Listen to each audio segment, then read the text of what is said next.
Hi guys, today we're sitting in the cab with a Morris Quantum seater on the back with a 9 Series car, and we have the X35 here. I just wanted to show you a couple of tricks that might help you out. If you have a warning come up and it says something's not calibrated, there's a few things you need to check. For a start, check your product on all your tanks is being calibrated, and by doing that we press, here we have wheat. What we were just looking for is to make sure all of these boxes have a number in them. If there's no number in these ones, chances are it's either not being calibrated or it needs figures to be entered or a calibration done. So you're on your X35, you're jumping in the tractor and someone has messed all your screens up. Safe thing to do is flick up from the bottom, press your house, and in this I have loaded 2 working screens.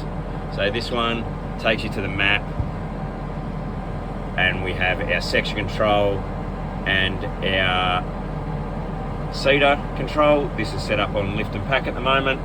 Or we swipe back up, we press the house and touch on seater, and as you can see he's got his grain tanks. If you touch on the name, it will make your tank smaller and you can either fit more tanks or more information out here. So touch on the top, touch on the top. If you want to save one of these home screens, flick up from the bottom, house with gears, touch on save home screen, read the prompts, saved. Sitting in the tractor with the X35 in front of us with the Morris Quantum and 9 Series box on behind. As we can see, there's coverage map and a boundary. If you are looking to import a boundary, there are a couple of ways from USB, I should say. One is press on your rubbish bin pencil USB, and what you'll have is this screen come up. You can touch on your category and select your different things. So we could go fields, okay, and that will load. We can hit and select your USB, select the correct information, and then press that button will light up and transfer it across. So another simple thing for an X35 is when you're operating, if you're looking to go to your other screen between your seater or your map and you bounce along, that button's quite hard to touch. Put your finger on it, drag it across. So same thing, put your finger on it, drag it across. Simple and easy, rather than trying to press that. We do get a few phone calls from people who can't find their coverage map from time to time. What you need to do is touch your couple of bits of paper up there and select the source and the coverage layer. So if you are running 2 tanks and you have 3 and it's set to tank 2 instead of 3 or 4 and you're not using tank 2, you'll need to scroll across and find that at one of the tanks that is working, press OK, and that will populate your coverage map. We are in front of the X35 hooked to the Morris Quantum and the air cart, 9 Series air cart. We get a lot of phone calls in relation to the section control and boundaries and headlands. So at the moment section control is switched off, but you can see a blue line there and a red line here. The red line is the headland, the blue line is the field boundary. I'll just drag that down. So if we we switch our section control on, you can see outside of the field boundary as it's set up at the moment, it will not sow. If you want to sow your headlands last, as these guys are doing,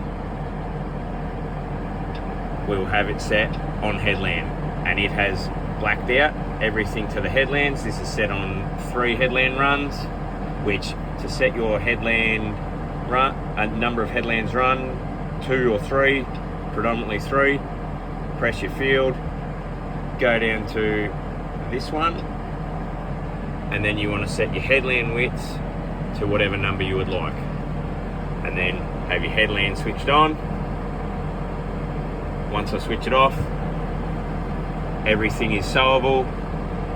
Switch it back on and I can flick to field boundary, or if I don't happen to have a field boundary, or my field, I'm sewing outside the field, I can flick to unlimited and it will just not sew back over where we have already sewed. We are currently in front of the X35 hooked to the Quantum and the 9 Series cart. Quantums with X35s are usually fitted with lift and pack control with the pack force sensor. In some instances we may need to turn this off, mainly sandy conditions. To do that, we go to settings, implement, Apollo seeder, drill control, pack control. This one's currently switched off, so we're going to go through switching it on and then back off. So we go pack force enabled, then we go up here, choose our control type of pack force. We're going to set our second display value as pack force, and then we're going to close this. As we can see, it comes up, and once you've activated it, you want to make sure you've got the A with a lightning bolt. That needs to be green, and that needs to have green arrows in it, otherwise it will not work. And that needs to be green as well to link with your master button. So 3 greens, and then it will work with your master button. Now to switch it off, we unselect them, press the spanner, go up to pack force, switch hydraulic pressure, switch out pack force to disabled. Make sure you have presets set in here. Close this screen and the same thing applies. Green, green, green, and select the PSI so you see it populate in your box.